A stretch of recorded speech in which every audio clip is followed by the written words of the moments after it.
नमस्कार साथियों, एक बार से फिर मैं आपका हमारे लाइव क्लासेस प्लेटफॉर्म पे आपका तहे दिल से स्वागत करता हूं। आज हम बायोलॉजी की सीरीज को शुरू करने जा रहे हैं। आज से हम बायोलॉजी को पढ़ेंगे। खास रूप से ये जो बायोलॉजी की हमारी क्लास रहेगी, ये बोर्ड क्लासेस जो है, देखिए आज हम बेसिकली स्ट्रक्चर जान रहे हैं।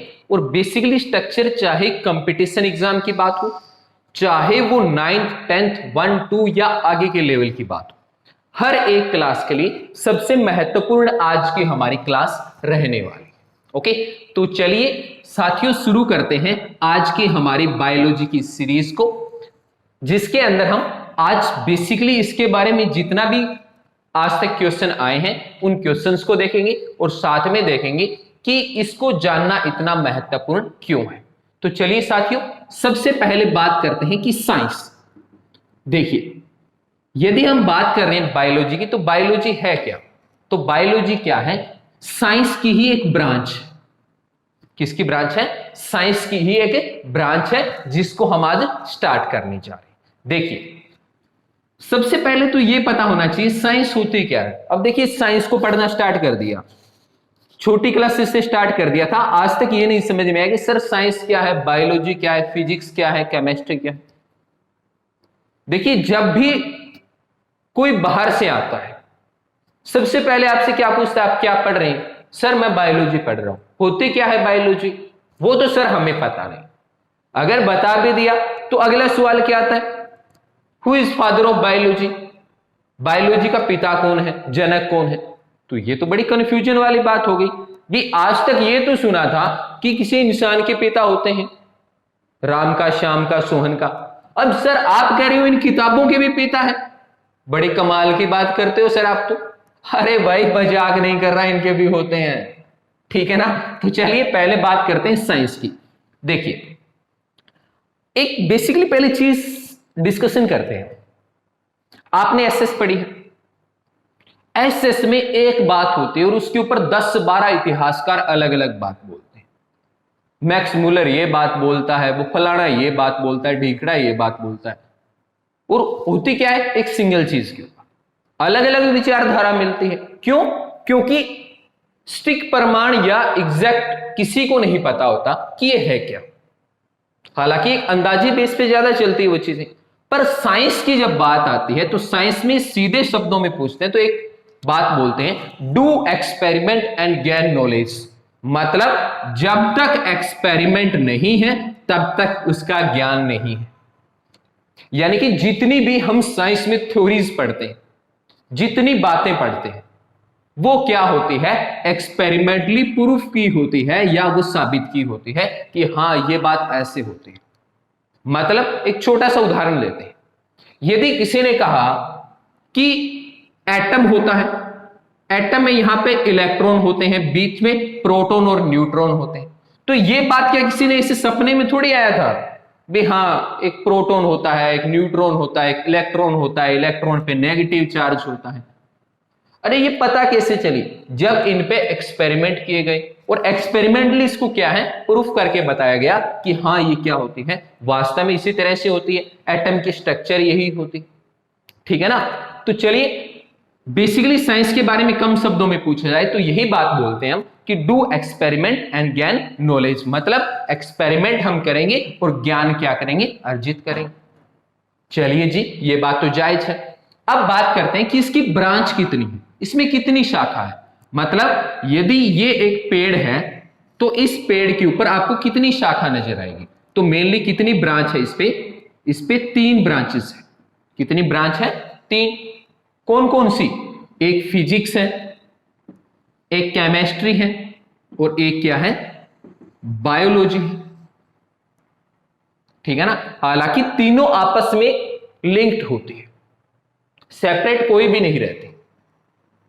खास करके फिजिक्स का और केमिस्ट्री का बहुत ज्यादा लेना देना होता है बायोलॉजी के साथ, बड़ा रिलेशन देखने को मिलता है इनका आपस में। तो चलिए पहले बात इन्हीं चीज पे कर लेते हैं कि फिजिक्स क्या होती है। अब पूछ ले हमसे कि आप क्या पढ़ रहे हैं फिजिक्स, तो फिजिक्स है क्या? तो फिजिक्स साइंस की वो ब्रांच है, ये क्या होगी, ये साइंस हो गई और इसके क्या है, ये ब्रांच है, ठीक है ना।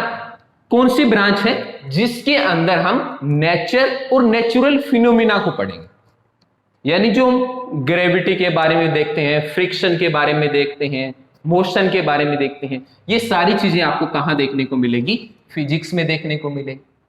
दूसरी क्या है, केमिस्ट्री है, कि केमिस्ट्री क्या होती है।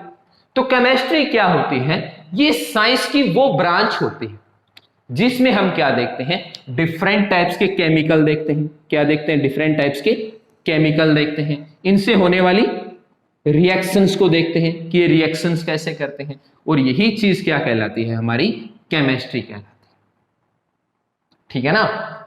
जैसे Na+Cl क्या बन गया, NaCl, नमक बन गया, साधारण नमक जिसको बोलते हैं। तो ये चीजें क्या है, ये हमारी केमिस्ट्री है, ठीक है ना। अब बात करते हैं उस चीज के ऊपर जो हमारा आज का मुख्य टॉपिक है और जिस सीरीज को आज हम स्टार्ट करने जा रहे हैं। सीरीज क्या है हमारी, बायोलॉजी, यानी कि बायोलॉजी क्या है। तो चलिए बायोलॉजी देख लेते हैं, बायोलॉजी क्या होती है। देखिए बायोलॉजी क्या होती है, एक बात और पहले थोड़ा सा डिस्कशन करते हैं कि बहुत सारे विद्यार्थी एक बात बोलते हैं, मेरे साथी कई बात बोलते हैं कि सर बायोलॉजी के जो शब्द है ना, ये बड़े कॉम्प्लिकेटेड से होते हैं, बड़े अजीब अजीब नाम होते हैं, सिंपल नाम क्यों नहीं होते। तो उनको एक ही बात बोलते हैं कि बायोलॉजी में क्या किया जाता है कि लगभग एक ही शब्द में उस पूरे का मीनिंग छुपाया जाता है, ज्यादातर केस में होता है। क्या काम करते हैं, ज्यादातर उसी शब्द में सारे का सारा उसकी डेफिनेशन डाल दी जाती है। यही कारण है कि नाम थोड़ा सा जरूर कॉम्प्लिकेटेड हो जाता है, पर उससे क्या है, पूरा का पूरा मीनिंग निकल के भी सामने आ जाता है। जैसे बायोलॉजी, जहां आपको कोई मीनिंग समझ में न आए, एक काम करना, उस शब्द को दो पार्ट में तोड़ने की कोशिश करना। लगभग क्या होगा, ऐसा करने से आपके सामने उसका मीनिंग निकल के सामने आ जाएगा। ओके, देखिए बायो प्लस लॉजी, इन्हीं दो शब्दों के कॉम्बिनेशन से बनी है। ओके, बायो क्या होती है, बायो का मतलब होता है सर लिविंग, ये लीजिए लिविंग लिख दिया। और लॉजी का मतलब क्या होता है, स्टडी, यानी कि साइंस की ऐसी ब्रांच को स्टडी कर रहे हैं जिसके अंदर हमें किसको स्टडी करना है, लिविंग्स को स्टडी करना है। वो ब्रांच हमारी क्या कहलाएगी, बायोलॉजी कहलाएगी। अब कई से पूछते हैं, कहते हैं ये वो ब्रांच है साइंस जिसमें प्लांट एनिमल इनको स्टडी करते हैं। अरे भाई प्लांट एनिमल नहीं, जितने भी लिविंग्स आ गए, जिनको चाहे हम जानते हैं चाहे नहीं जानते हैं, सारों को हम स्टडी कहां कर सकते हैं, उनका एक कॉमन प्लेटफॉर्म होता है, और वो कौन सा है, बायोलॉजी, ठीक है ना। तो आज से अगर पूछा जाए तो कम शब्दों में जवाब देना कि ये साइंस की वो ब्रांच है जिसके अंदर किसका स्टडी की जाएगी, लिविंग्स की स्टडी की जाएगी। वो लिविंग्स चाहे कोई प्लांट हो, चाहे वो कोई एनिमल हो, चाहे वो कोई फंजाई हो, चाहे कोई वो माइक्रो ऑर्गेनिज्म हो, इन सभी की स्टडी हम कहां करेंगे, बायोलॉजी में करेंगे, ठीक है ना। और जितने भी बच गए सभी के सभी किसके अंदर आएंगे, हमारी बायोलॉजी के अंदर हम स्टडी करेंगे। चलिए यहां तक सबके क्लियर। चलिए अब एक साइंटिस्ट का नाम आता है लेमार्क। किसका नाम आता है, लेमार्क। अब ये लेमार्क कौन है, ये भी क्वेश्चन है। तो देखिए सबसे पहले बायोलॉजी शब्द का जिन्होंने यूज किया था वो कौन थे, लेमार्क थे, जिन्होंने सबसे पहले किस शब्द का यूज किया था, बायोलॉजी शब्द का यूज किया था 1801 में। कब यूज किया था, 1801 में। देखिए आप जब भी बायो की बुक पढ़ना स्टार्ट करेंगे, ये बेसिक बातें आपको पता होनी चाहिए। अरे हमें ये तो पता होना चाहिए हम पढ़ क्या रहे हैं, ये बनाई किसने है। ऐसे थोड़ी अभी सीधा रट्टा मारना है, चलो जी ठीक है किताब उठा ली, रट्टे मारने स्टार्ट, और रट्टा चलेगा कब तक, एग्जाम में आके फिर प्रॉब्लम कर देगा। तो बायोलॉजी को जितना ज्यादा समझा जाएगा कुछ अलग नहीं पढ़ रहे हैं, वही चीज पढ़ेंगे जो हमारे आसपास है, जो हमारी बॉडी में है, जो हमारे साथ हो रही है, ठीक है ना। उन्हीं चीजों के, उन्हीं मूवमेंट को तो हमें पढ़ना है। जो आसपास हम प्लांट देखते हैं, माइक्रोब्स देखते हैं, ठीक है ना, इन्हीं चीज के बारे में हमें डीपली स्टडी करना है। ओके, तो लेमार्क पहले साइंटिस्ट हैं जिन्होंने बायोलॉजी शब्द का यूज किया था। याद रखिए, मैं शब्द क्या बोल रहा हूं, बायोलॉजी शब्द का यूज किसने किया था? लेमार्क ने किया था। और कब किया था? 1801 में किया था। चलिए जी, ये बात तो हो गई क्लियर। अब बात आती कि क्या ये फादर ऑफ बायोलॉजी हैं? अभी हम पिता की बात कर रहे थे ना। अब कहेंगे सर क्या इनका आधार कार्ड बनवाना है? अरे आधार कार्ड तो नहीं बनाना, पर सिलेक्शन तो लेना है ना। और सिलेक्शन लेना है तो इसका आधार कार्ड एक तरह से बनाना ही पड़ेगा। इसके पिता का नाम तो हमें लिखना ही लिखना पड़ेगा, ठीक है ना। तो चलिए, जब फादर ऑफ बायोलॉजी की नाम आता है, किसकी? फादर ऑफ बायोलॉजी, तब बात आती है एक साइंटिस्ट की जिनका नाम क्या है? अरस्तु। क्या नाम है? अरस्तु। अरस्तु या अराइस्टोटल नाम देखने को मिलता। कंफ्यूज नहीं होना है, नाम दो है, एक अरस्तु और एक अराइस्टोटल। अपने लोकल भाषा में नहीं होते हैं या एक के दो दो नाम? स्कूल में नाम या कॉलेज में नाम तो रमेश, और घर कालियो, दौड़ियो।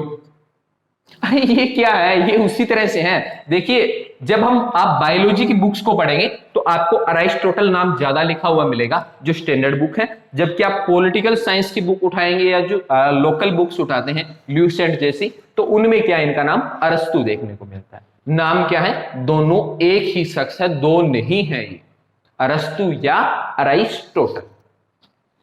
तो अब बात आती है, सर इनको बोला क्यों जाता है फादर ऑफ बायोलॉजी? ऐसा इन्होंने क्या कर दिया कि न तो इन्होंने बायोलॉजी शब्द दिया, ये तो लेमार्क की देन, ठीक है ना। तो कारण क्या है कि इन्होंने बायोलॉजी को सिस्टमेटिक ढंग से, किसे? एक सिस्टमेटिक या क्रमबद्ध, कैसे? क्रमबद्ध या सिस्टमेटिक ढंग से पहली बार बायोलॉजी को जिन्होंने स्टडी किया वो कौन रहे थे? अरस्तु या अराइस्टोटल रहे थे। और यही कारण है कि इनको हम क्या बोल देते हैं? फादर ऑफ बायोलॉजी नाम दे दिया जाता है। क्लियर होगा? चलिए, अब आते हैं अगली बात पे। एक साइंटिस्ट और है जिनका नाम है लीनियस। क्या नाम है? लीनियस। अब ये लीनियस कौन है सर? आप तो साइंटिस्ट के नाम बताते जा रहे हैं भाई। बेसिकली इन 3-4 साइंटिस्ट का नाम तो आपको याद रखना पड़ेगा। किसका? अरस्तु का रखना पड़ेगा, लेमार्क का नाम याद रखना पड़ेगा, और अगला नाम किसका याद रखना पड़ेगा? लीनियस का नाम याद रखना पड़ेगा। और इन्होंने अपनी पुस्तक सिस्टेमा नेचुरा, जो इनकी पुस्तक है, इसके अंदर इन्होंने टू किंगडम, कौन सा? टू किंगडम क्लासिफिकेशन सिस्टम दिया था। इन्होंने क्या दिया था? अपनी पुस्तक के अंदर पहली बार टू किंगडम क्लासिफिकेशन सिस्टम दिया था। और यही कारण है कि लीनियस का नाम बड़े ही सम्मानजनक तरीके से लिया जाता है।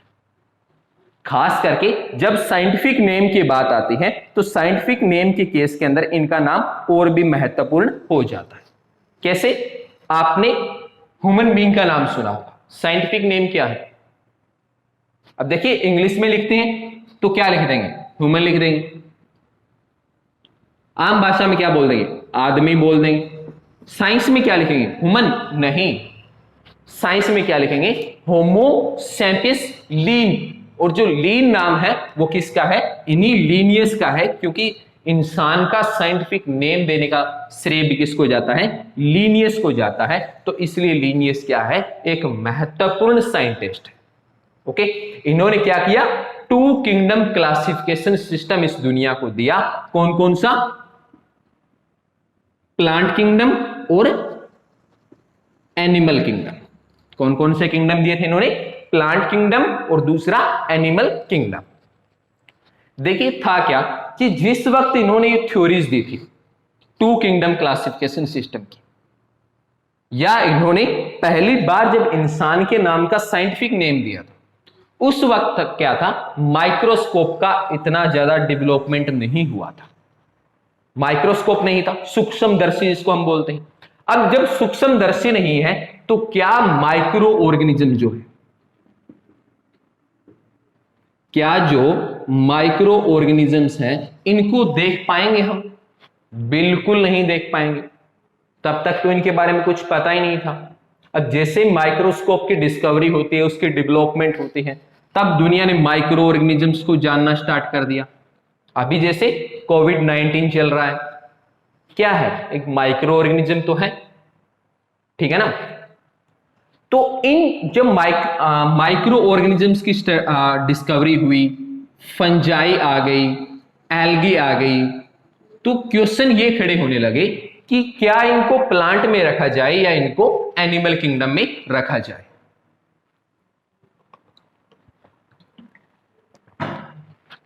तो ये साइंटिस्ट के लिए क्या थी, एक बड़ी समस्या थी। ओके, तो इसीलिए क्या हुआ, स्टार्टिंग में जरूर लीनियस का नाम आएगा जिन्होंने टू किंगडम क्लासिफिकेशन सिस्टम दिया, पर यह सिस्टम क्या है, लंबे समय तक नहीं चल पाया।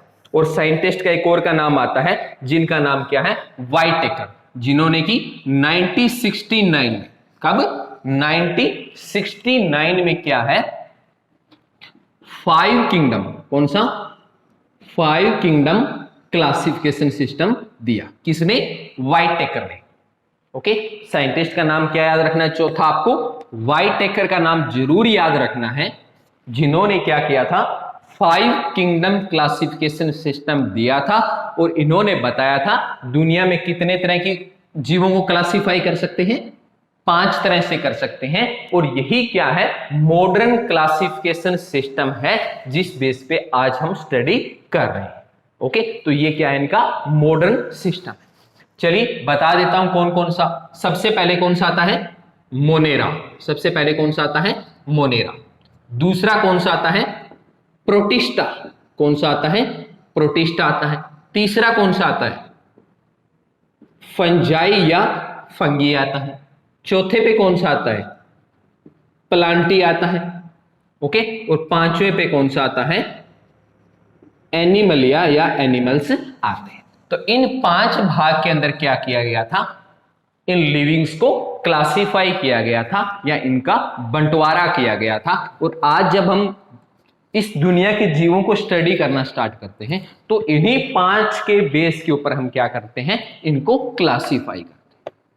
ओके, जो मेरे भाई बहन कंपटीशन की तैयारी कर रहे हैं उनको एक बात बता दूं कि यहां से लगभग एक क्वेश्चन आता ही आता है।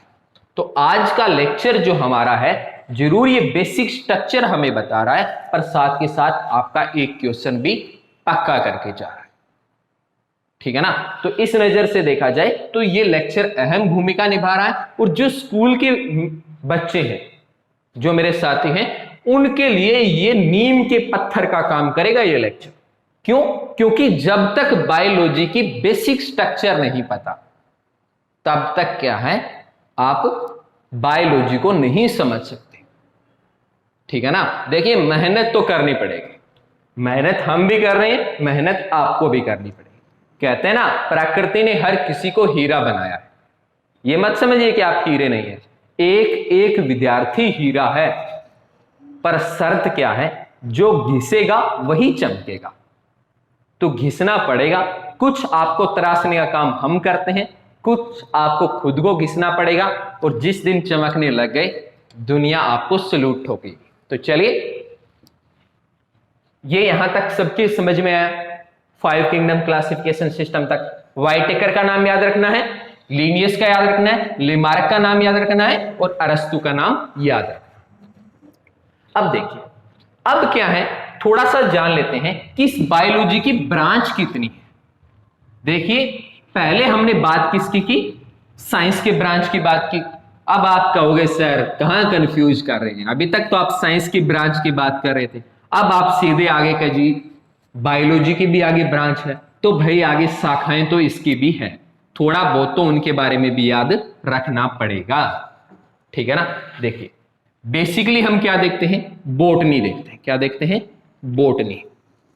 दूसरी इसकी ब्रांच कौन सी देखते हैं, जूलॉजी। कौन सी देखते हैं, जूलॉजी। और तीसरी कौन सी देखते हैं, बायोटेक्नोलॉजी। कौन सी देखते हैं, बायोटेक्नोलॉजी। देखिए बेसिकली तो इन दो को स्टडी करना होता है, किसको, बोटनी को और जूलॉजी को।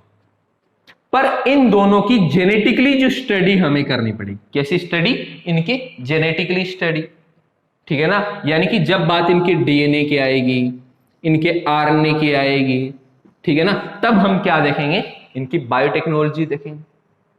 ओके, तो सबसे पहले आते हैं बात बोटनी की, कि बोटनी क्या है। तो बोटनी वो ब्रांच होती है बायोलॉजी की जिसके अंदर हम प्लांट्स यानी जो पादप है, इन पादप को क्या करते हैं, स्टडी करते हैं। ओके, जब इनको स्टडी करते हैं तो वो ब्रांच हम कौन सी पढ़ रहे हैं, बोटनी पढ़ रहे हैं। और याद रखना एक साइंटिस्ट का नाम थियोफ्रेस्टस, इसका नाम याद रखना है, थियोफ्रेस्टस। इन महाशय का नाम जरूर याद रखना, किसका, थियोफ्रेस्टस का। क्यों याद रखना है सर, आप फिर वही कर रहे हैं, है ना, साइंटिस्ट पे साइंटिस्ट का नाम लिखे जा रहे हैं, तो भाई ये एक दो तो और याद रखने पड़ेंगे। थियोफ्रेस्टस ये क्या है, ये फादर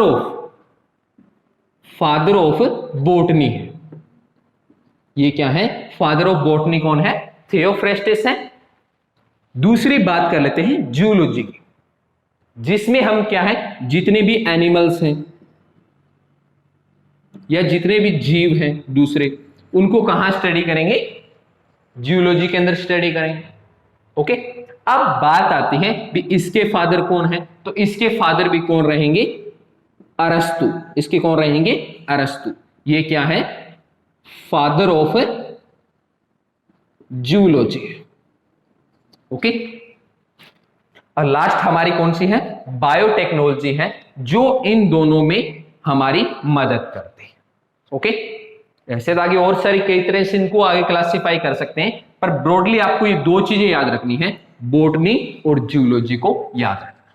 ओके, और इनके फादर को भी याद रखना है, थियोफ्रेस्टस के बारे में भी हमें पता होना चाहिए, और हमें अरस्तु के बारे में भी पता होना चाहिए, जो क्या है, फादर ऑफ जियोलॉजी भी है और फादर ऑफ बायोलॉजी भी इन्हीं को माना जाता है।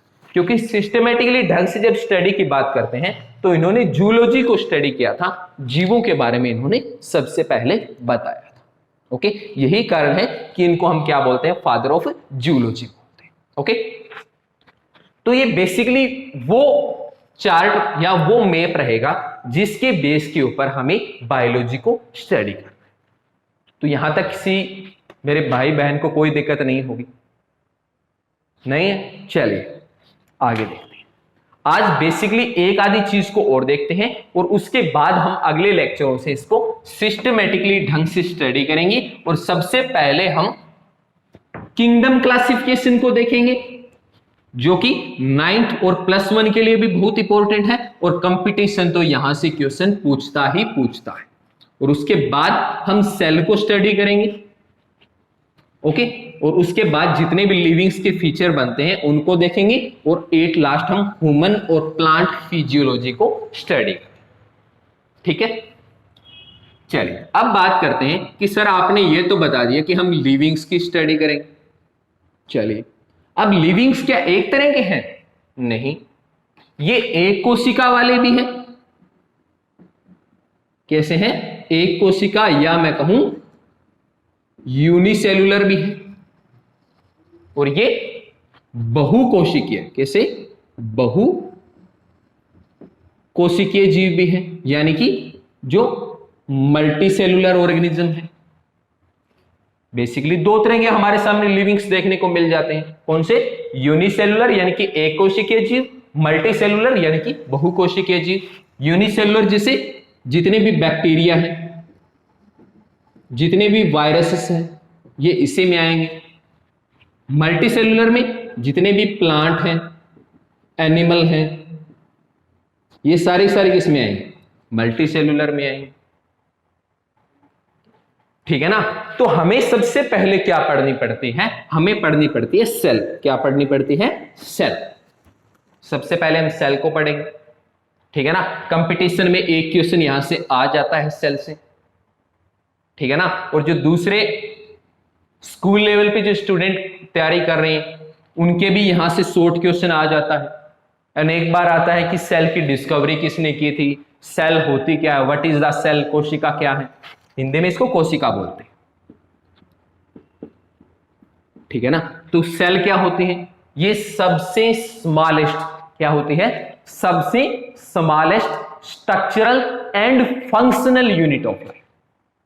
यानी कि लिविंग्स की स्ट्रक्चर भी इसी पे डिपेंड करेगी, फंक्शनल भी इसी के ऊपर डिपेंड करेगी, और सबसे छोटे यूनिट तो ये है ही लाइफ। ओके, सारे जितनी भी लिविंग्स देख लो, चाहे आप एक यूनिसेलुलर को देख लो, चाहे आप एक मल्टी सेलुलर को देख लो, सारे बनेंगे किससे, बनेंगे सारे के सारे सेल से, ठीक है ना। जैसे मैं बात कर लूं हमारे खुद की, तो हमारी बॉडी में क्या है, सेल्स प्रेजेंट है, ठीक है ना। हमारी बॉडी में भी सेल्स है, एक बैक्टीरिया वायरस में भी सेल है, ठीक है ना।